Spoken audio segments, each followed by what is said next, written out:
All right, I think that we're live. If you can see us and hear us, please let us know by dropping something in the chat to let us know that we're visible and that you all are hearing us speak in this moment. All right, well, as people are joining, welcome to another episode of We Ain't Dying for This, a Black woman's guide to liberation. And on this show, we feature Black women who have freed themselves from the expectations of others and are living life on their own terms. My name is Crystle Johnson. My pronouns are she and her, and I'm a retreat host and founder of Design Your Soft Life. And I help Black women who are saving the world to save themselves first. And when I say Black women who are saving the world, there are a lot of us doing a lot of different things, obviously. But my first love in terms of Black women who I support are Black women who are working in the DEI space, Black women who are doing social impact work, Black women who are community activists. And even if you're a Black woman who is breaking generational curses in your family, you're a Black woman that I'm speaking to and that I serve. So, in my work, I do host intimate luxury retreats for Black women, and they've been said to be reminiscent of Wakanda. And what I found is that when you are in a bubble of Black women, you are liberated in a way and freed in a way that's very different from when you're around everybody else. So when you're around just Black women who really get you, you're able to disarm yourself and really show up as you are. So our next retreat is coming up in August, from August 11th through August 15th. We're going to Cartagena, Colombia, and we are going to be immersing ourselves in Afro-Colombian culture. So if you're interested in that, please feel free to send me a DM on LinkedIn or book a call with me, and I'll give you more information about that opportunity.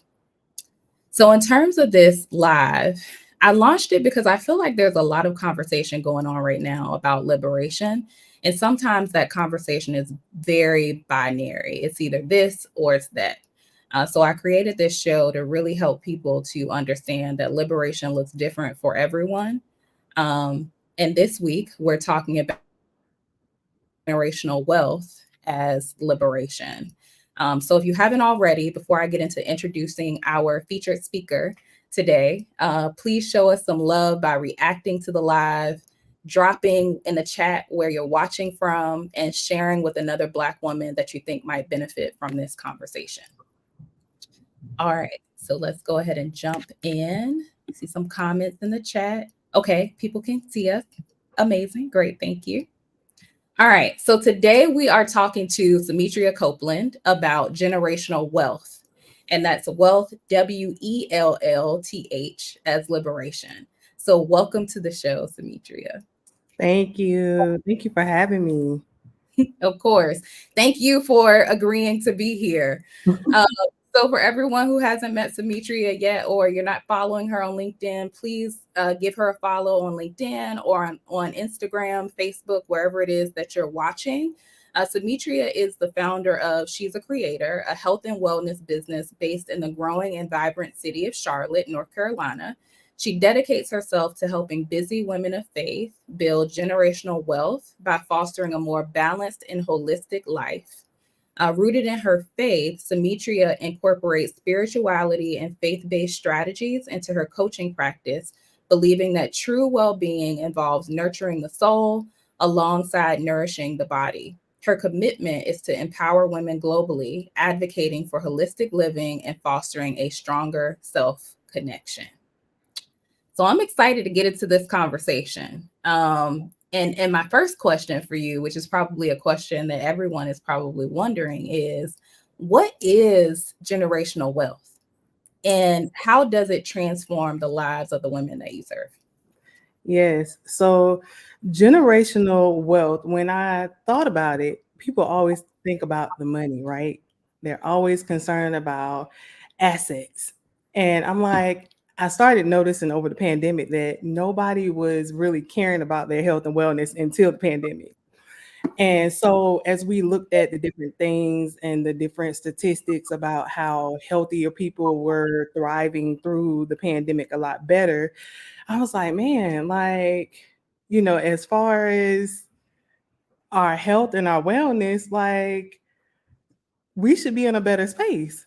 So, Mhm. generational wealth for me is, what are we passing down nutrition wise? What are we passing down mentally? What are we passing down spiritually? Because as a person who is in therapy myself now, I started realizing that there's a lot of unpacking that we have sometimes that we don't even realize. So, generational wealth is passing down something of value, which comes in holistically, mentally, spiritually, and physically, that my kids will sustain. My kids will sustain. They will have a healthy life, and not just in the space of finances.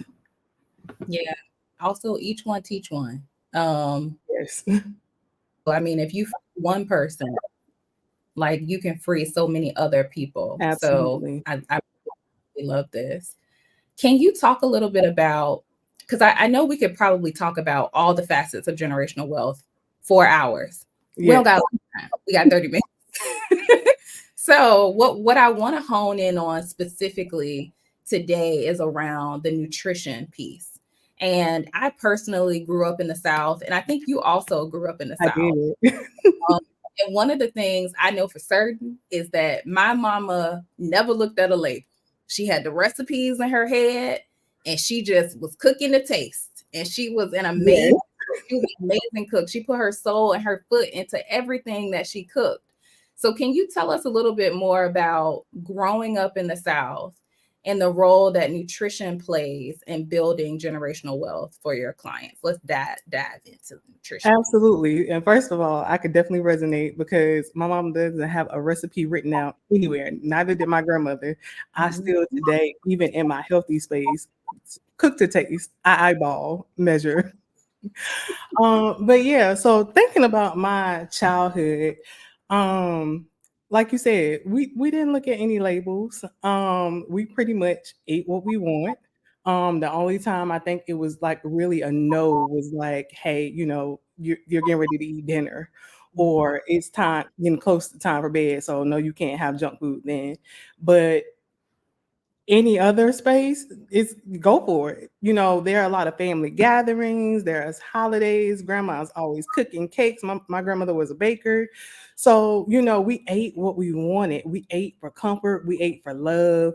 And there was really no no's as to what you were eating, as long as it was a well-balanced meal. I can always say that my mother gave us well-balanced meals. She introduced us to being in the country. I was born and raised in a small, tiny little town called Tyner, North Carolina, close to Edenton and Elizabeth City. So we had crops around us, and we had plenty of vegetables. We had corn, string beans, sweet potatoes. Like, so we had our vegetables in there, but we were gonna have smothered pork chop and barbecue chicken and candy yams, all those good things. And I think now, as a 34-year-old woman, that once you cross over to 30, it's a whole different life. And I think as I've crossed over into that space, I'm starting to see some of those issues that have been passed down based on what I ate back then, the high blood pressure, the arthritis, different things like that. And so I'm just wondering, I've sat and wondered if I had eaten a little bit better, if I had if my parents watched labels like I watch labels now when I am feeding my niece, would I have bypassed some of these things? Not only that, how did the food impact us mentally? Because it is, gut health is a thing. And so it's like, while we may, oh, you're sad, here you go, here's a snack, here's a cookie, here's some chips or something. What if it had been, okay, let's talk about your feelings. Yeah. How are you feeling? What's going on with you? But that's not a space that I ever hold my parents or my grandparents too, because that's not something they had to really, we grew up in that world where it's, what happens here stays here. Mhm. So now seeing the benefits of food and how it can, help you think clearly, like how would I have performed in school? I mean, I was a great student, but would I have performed better? Would I have had clearer thoughts? So it's absolutely an important space, especially now. Like I go pick up my niece some days and they're giving them their snack and they're giving these kids like goldfish on top of cookies on top of some sugary drink. Now you're coming home and you're all over the place and it's like, all right, if they're doing this when I pick them up at the end of the day, what are they giving them in school during the day? You know?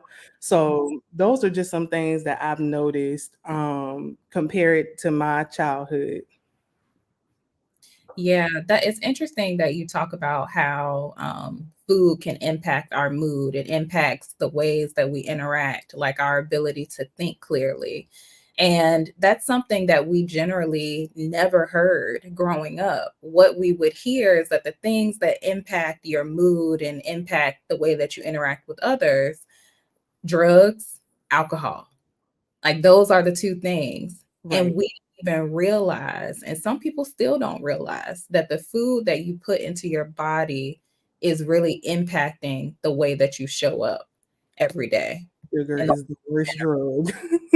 it's wild. It's wild. So I'm gonna share just like a really quick story, really quick, because you said something. Well, when we started talking about nutrition, I thought about like my own experiences. And last year, well, let's just say growing up, only time you went to the doctor is when you were sick. Like sick to the point where the ginger ale and the crackers could solve the Robitussin or whatever it is that your parents was given. We're gonna talk If, about if it.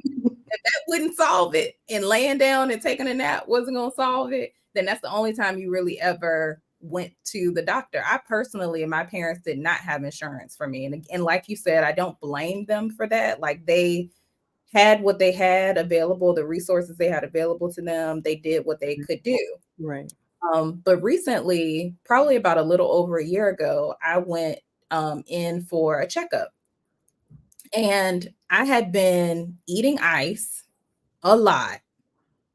And people will always say, well, if you eat ice, then your iron's low.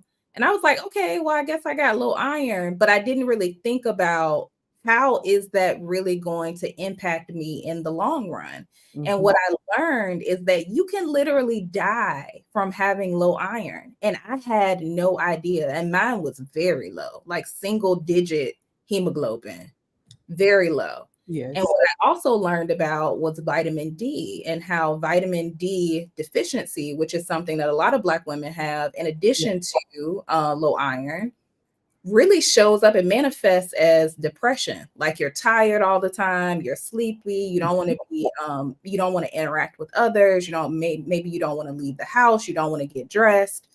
All of those things, those deficiencies are impacting the ways in which you show up. They're impacting your health. And again, they can kill you. And you wouldn't know that just from hearing people say, well, you got low iron, because they really don't go into detail about what does that actually mean. So Right. whenever I see a Black woman specifically eating a bunch of ice, I'm like, girl, do you have low iron? And she'll be like, yeah, the doctor told me I had low iron like 10 years ago.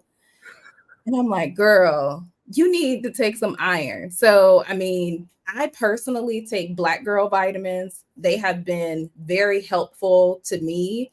I am not a doctor, not a physician. That's just something that I personally take that has really helped me over the last year and a half or so, just to feel more present, for my mind to feel more clear. And I don't even, as someone who used to crave ice all the time, I don't even eat ice anymore. There's even times where I don't even put ice inside of my drink because my iron is at a healthy level. Right. No, listen, I completely resonate. That is definitely an issue that I have struggled with. And we go through our girly things, and so that is definitely one of the reasons why. And low iron comes with your hair starts to get frail, so does Mhm. your nails. Yeah, like you said, I remember like when I first started realizing as an adult that it was something that I was struggling. Like, why am I laying on the like I'm laying on the floor? Like I can't get up. Like what is going on? Um, and like you said, Mhm. going to the doctor, they tell you these things, and they're like, "Hey, let me give you a pill." And so I got to the space, which is one of the reasons why I got into health and wellness, where like, no, I don't want to take a pill. I saw my parents take pills, my grandparents. I don't want to take pills all my life. Like I want to naturally do something that is not going to cause be a cause and effect for something else. So I started doing research on how can I help my body? How can I fix this thing or make it better without? And that is one of the ways I started learning that food is medicine. What you Mhm. put in your body will give you it will show up for you, just like putting gas in your tank. It's gonna make your car run. Putting good food in your body is gonna make everything that is wrong in your body, it's gonna turn it around. I'm not saying it's gonna be perfect. I'm not saying it's gonna heal every illness, but it absolutely will help to make a transition to a better space for you.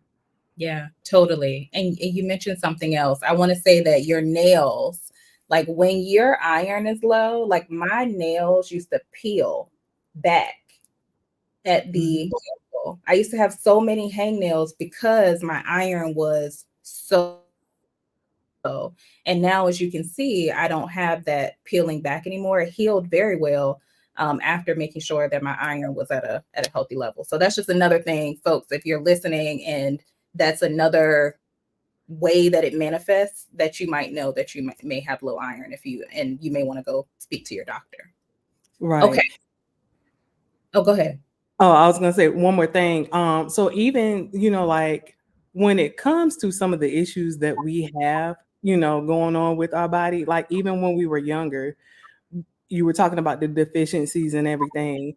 When we are eating some of these foods, when we're eating, so like you said, I remember going to Sonics and what else did they have? Like going to 7-Eleven for all the people who are in the 7-Eleven areas, getting Slurpees and stuff like, oh, I need this. I need one every day. When you're eating these type of foods and you're consuming these type of things, you don't even realize that you have deficiencies. And it's hard because you're eating things that you like, right? You're eating things that make you feel good. So it's hard for you to really know that, okay, my body is telling me something, because your body will talk to you. It will tell you what it needs. It will tell you that something is not right. So that is another reason why it's very important to be aware, self-aware of what you eat and what you're consuming. So, what are some changes that folks can implement to support fostering better nutrition for themselves? So everybody, when you think about being healthy, first of all, people think about salads.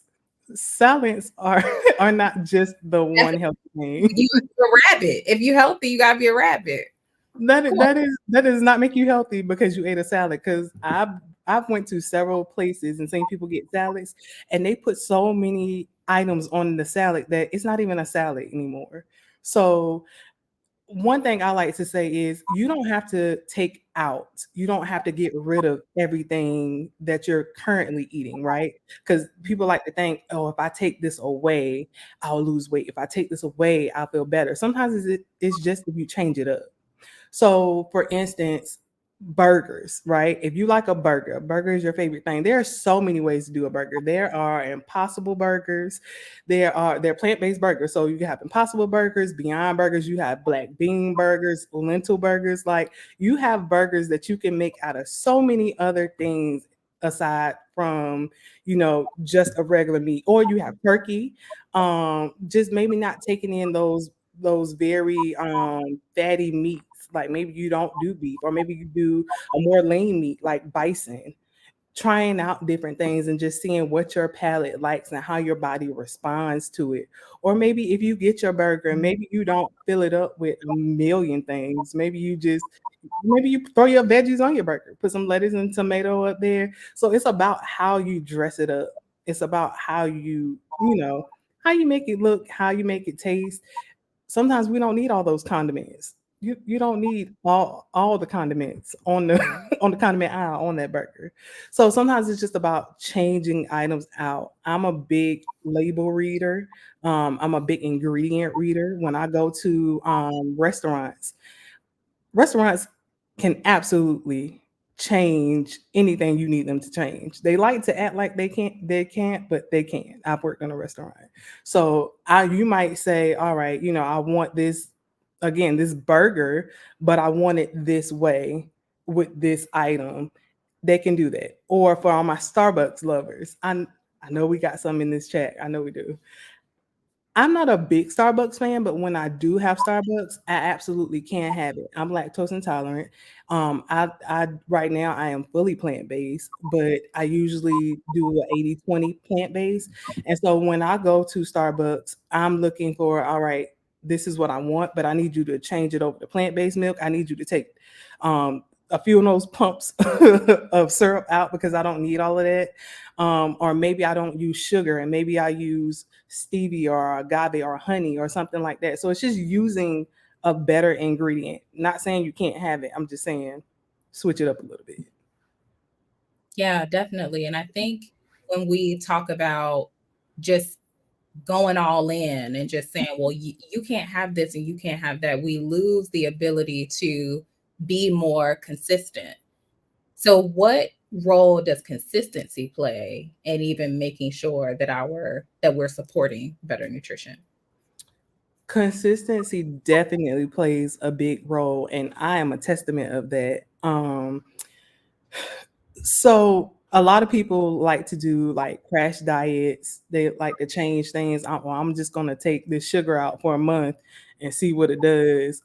It takes 90 days to really start to see the benefits of a change.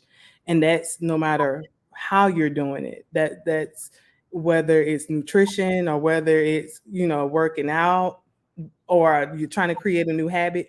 Like it really takes some time. So um I say bring your question back one more time. What role does consistency play? Consistency, Why yes. it's important, yeah. So I say you have to give things a little bit of time to actually change. For me, even with this life that I'm doing as far as eating plant-based, when I started having some of those illnesses and I'm like, okay, I got to figure out how to do this. I got to figure out how to make me better. I was doing a whole bunch of different things. Like this month Mhm. I'm doing this week I'm doing this. My family would be like, so what are you eating today? What are we doing this week? And so I had to stop and I was like, you know what? How about this? How about I try and see for 30 days how I feel when I change this item. So like I took out meat for a month. My skin, first of all, aside from feeling clear, and again, this is just my testament. I'm not telling everybody to go plant-based. I'm not telling everybody to cut out meat. But my testament is my skin looked amazing. I Mhm. felt so clear. I felt lighter. Um, I felt like, when usually they talk about the midday slump, I didn't have a midday slump. And so I'm like, okay, all right, I like how this feels. Let's go another month and see what changes with this next month. So like now I'm in my second month, almost through the end of my second month of being completely plant-based, completely vegan. My endurance is up. I've been doing a walking challenge with my church group, and literally I've walked every day for what's today, the 22nd. For 22 days, I walked almost 4 miles. So my endurance is higher. So I'm like, okay, what is it going to look like for me next month? So consistency plays a big role in actually seeing if things actually work for you. Because yeah, sometimes things don't work for you, but you have to give it a little bit of time to kind of see. Yeah, definitely. I myself have been a person who is doing a bunch of different things at a time, and it's like you don't even know what thing is actually helping you or if it's even helping you at all because you're trying to try all the things. Right. Blame social media for that because we see these things happen, Absolutely. everyone benefiting from different stuff, and we're like, "Oh, let me try this. Let me add this on. Let me do this. Let me do that." And it's just kind of like, girl, first of all, you're doing too much. And then second, you're not even being consistent for long enough to even know if it's actually working. Right. So I love the message of just making sure that um, you aren't taking everything away from yourself. How can you make Right. small changes in order to build generational wealth, especially from a nutritional perspective? How do you make small changes to actually get there? Right. Because essentially, when you become consistent for yourself, people will start seeing that. Like it took a while. Consistency is important in this space because it took a while for me to really get people on board with what the changes I was making for myself. Right. Being raised in the South, being raised in a Southern family and friends, and they're like, "Oh, you not eating our food? You don't want you don't want none of this? Oh, we're going to the restaurant. Oh, you don't want to eat? Yeah, so no, I have some dietary changes that I have to make for me. And so when I started being consistent with it, everybody started to notice. They started to know. So now when I come around, they're like, oh, well, I got you this, or, I took a little out for you because they saw me being serious about the commitment for myself. So that consistency showed everyone what I was doing. So now, not only am I showing my family and my friends, but like I said, in the long run, me being consistent will be easy for me to translate to other workspaces or to my kids or just anywhere I go. People will see me as authentically being consistent and showing up the way I said that I was for myself. Yeah. Yeah. I love that your family has been supportive in that. And congratulations on 22 days of 4 miles of walking. That's Thank you. That's really awesome. I feel inspired right now. Again, Um, consistency, pushing myself to a different place yeah, because I was already walking, so it's like I can't keep walking at the same pace, but that's another story for another time. definitely. So today we talked about generational wealth, and we you have shared that it's about mind, body, and soul. We dove quite a bit into the nutrition pieces, so the body pieces specifically. But if our audience wants to learn more from you, whether it's around nutrition, whether it's around mental health, or any other aspects of generational wealth, where can they find you online? Well, you can start at my website, she'sacreator.com, or I am on Facebook and Instagram as She's a Creator as well. And then I'm here on LinkedIn, newly She's a Creator. So I'm on all of those Ew, platforms. we got Yes, our own me thing. on LinkedIn space. Welcome to the space. Thank And thank you. you for contributing to this conversation. I have really enjoyed our Absolutely. conversation. I'm sure those listening, whether they're team live or team replay, have also enjoyed the conversation.